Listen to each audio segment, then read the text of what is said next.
Hey everybody, it's Mark, Dr. Deadwax, and I'm back for day 38 of the Inbox Challenge. Les numéros du 7 jours et sélection du Monsieur CCC Skulls François. Il sélectionne 4 numéros et nous we'll do 4 of them. We'll do all 4. That's sorry, Frank. That's as much as my high school French will get me through, and it was probably horrendous. I had this pulled out, which is totally like awesome. That I pulled out a Quebec record, Robert Charlebois with Louise Forestier, and it looks. Look at this. I mean, this is like about as crisp as they could come, and the record looks amazing on the Gamma label. And it's unlistenable. It's totally, like, the record looks nice, but it is totally ground to death. So I couldn't even sit through it. It was so bad. So I'm going to keep this because I'll find this record again. There were 3 of them the day I bought this for $1 each, and I thought I picked the best one. Anyway, so first record is the Paul Butterfield Blues Band, Keep On Moving. And I think this is the 5th or 6th record from Paul Butterfield. And I think he's the only one left in the Paul Butterfield Blues Band from the first record, like 4 years earlier. This is on Gold Electra.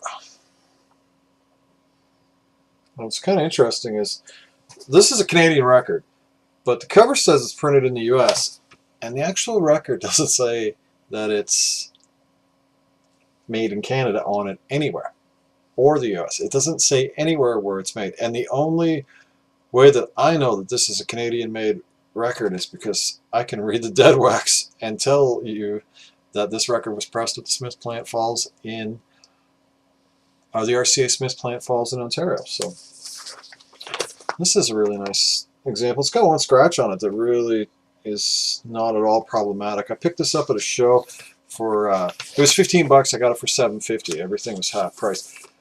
This is the same person I got that ambergris record I showed quite a while ago. I think I said I paid $8 for that. I don't know what the hell I said. But if whatever the hell I said, I forgot to say it was half price. So this is a really good record. I mean, this is everybody. When I finished recording it, listened to it, and I went out on the internet. People were saying that this is like a far cry from the Paul Butterfield Blues Band's first record, and that it's not very bluesy. It's more soul-y. Yeah, I can agree with that. But it's actually, yeah, I haven't heard the other stuff. I've never heard Paul Butterfield Blues Band before, unless maybe it was on the radio and I never paid attention to it. And I kind of liked it. It was, it was pretty funky at times. It had some good grooves, and yeah, it's a good record. I would recommend this to anybody. So that's the first one. The next one is just Boz Scaggs Moments. I got a free record collection from somebody, and I have an entire Boz Scaggs record collection. And I do not like Boz Scaggs. It's almost like green eggs and ham thing. I do not like Boz Scaggs. I do not like Boz Scaggs at all. Standard Canadian Columbia Red, or standard Columbia Red label, Canadian pressing, nothing interesting in the dead wax. What a banal record. This guy played with Steve Miller on a couple of records. I think Children of the Sun. Is that the right album? Children of the Sun? And Her Saving Grace, maybe? Or Your Saving Grace? Wow. This record is boring. And it has nothing about it is at all interesting. I can't quite put into words how utterly banal this is. The cover is the most interesting thing about this record. I kind of like the cover. I wish I'd only ever looked at the cover.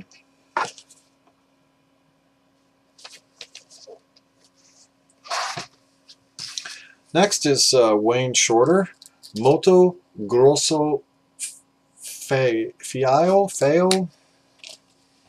This is a really weird record. This is Blue Note.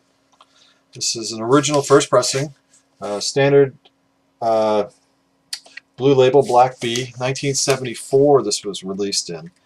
No Van Gelder in the Deadwax. I don't think he was involved with this session. Now what's really weird about this record is there's kind of conflicting information on the internet. This is said to be recorded in April of 71, but it's also said to be recorded in August of 71. Now in August of 71, Odyssey of Iska was recorded, which is Wayne Shorter's last record. Some sources say that this record was recorded the same day, and some sources say that this record was recorded 6 months earlier. Jazz discography says 6 months earlier. AllMusic says the same day. Wikipedia says both days. I'm going to go with Jazz discography. They just seem to have actually done some work. So, really strange record, I gotta say. It's produced by Duke Pearson, which is why it's not Van Gelder. Wayne Shorter on tenor sax and soprano sax. Chick Corea on marimba, drums, and percussion. Ron Carter on cello and bass. John McLaughlin on 12-string guitar. Dave Holland on acoustic guitar and bass. And Michelin Prel on drums and percussion.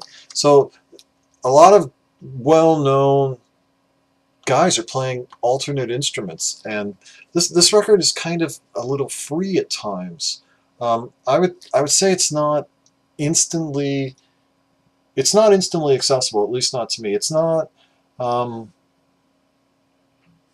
you know, it's some places are calling this post-bop. I don't think this, or some people are calling this post-bop.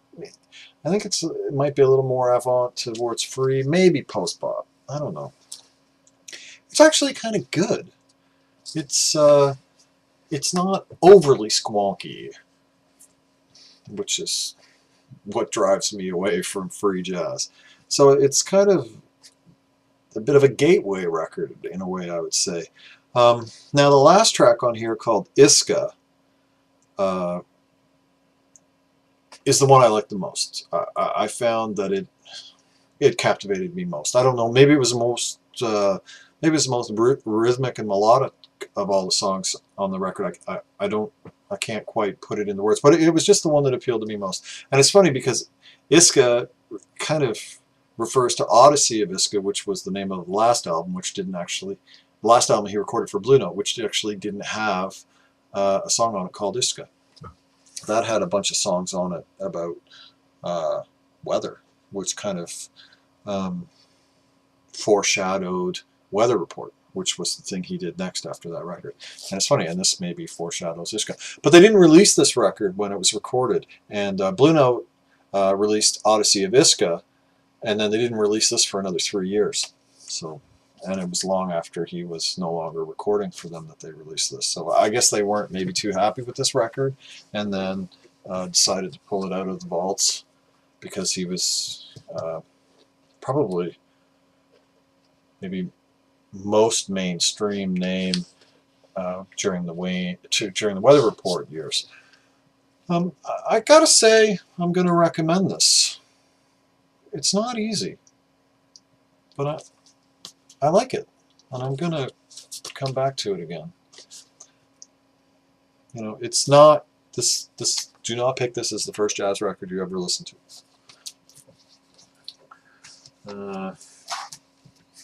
And finally is Bryan Auger Genesis. And Bryan Auger featuring Julie Driscoll Genesis. This is on Polydor, and it's Canadian pressing with SNB, Sabine Nelson Brunet in the Deadwax. I was listening to this record and I thought,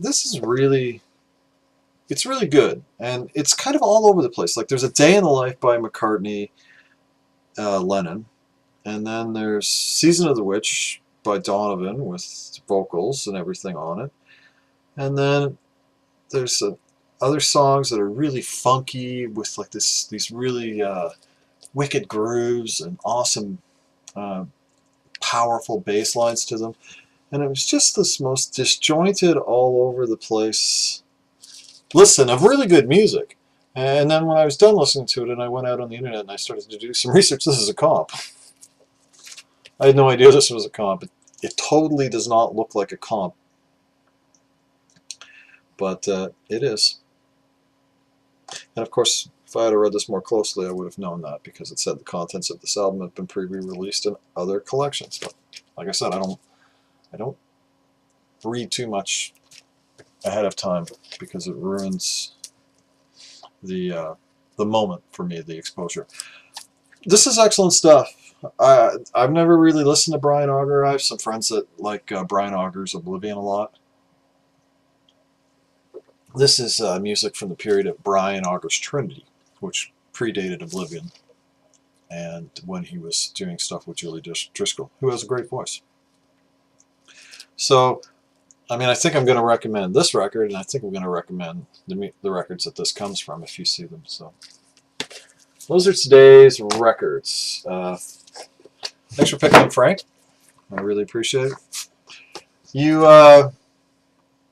got to make more videos, man. I haven't seen you for like forever, and you've got a record store, and I've never seen your record store. You need to make a video of your record store and flip through some of the bins and show us how awesome the records are you have in your location.